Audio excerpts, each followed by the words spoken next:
The U.S. partnership, which is the UN Decade of Education NGO in the United States. So we're in the beginning of the sixth year of the UN Decade of Education for Sustainability, and we have a multi-sector deployment of public engagement on sustainability education. So we have K-12 and higher ed. We have the faith sector, business, communities, philanthropy, and a whole marketing arm of messaging and establishing the public engagement communication campaign for education for sustainability.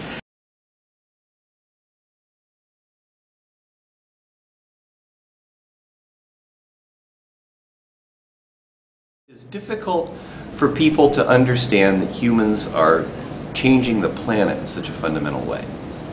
You know, I mean, we did it with the ozone hole. I mean, and that's undoubted. I mean, nobody would doubt that that was a man-made phenomenon. And it was a man-made phenomenon the size of a continent, which is pretty amazing. But it was, the continent it was over was a continent. That would make two now, right? Yeah. With the gyre. Well, the Pacific Gyre, now we have a man-made object, the plastic trash floating around there. Right, exactly. That's a really good example. Okay, so we have the trash continent out in the Pacific. We have the ozone hole over the Antarctic. There's no people there. It's totally outside most people's experience. And in the case of the ozone hole, you can't see it. You know, you just have to wait and stand there until your nose falls off from too much, ultraviolet radiation, or until you notice that the penguins are starting to disappear because they're not getting any of the little critters that they eat because those critters are getting nuked by ultraviolet radiation. So, yeah, it's so far all of these massive impacts are happening in places that we don't have access to, or when they do play out in places where there's lots of people, they can be mistaken for naturally occurring events, like Hurricane Katrina. It was big, was that due to global warming? I'm not going to say that. I'm very, very confident that we'll have a lot more of those if the planet gets warmer, more than we historically did.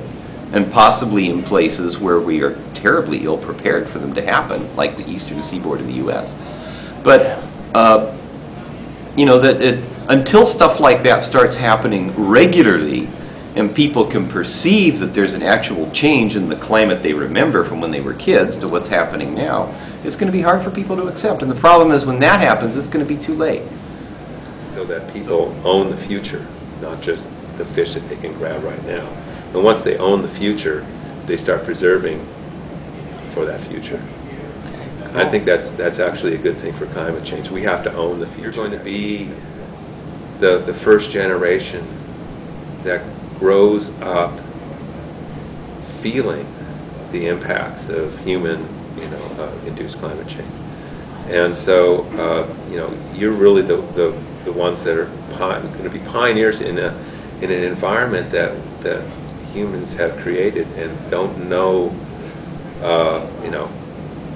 how to predict what that means. I would suggest to the youth that if they're interested in science, great, pursue that. If they're not particularly interested in science, to think about how science can help them do the things that they are interested in doing to move these issues around environmental decision-making and informed decision-making forward in a productive way.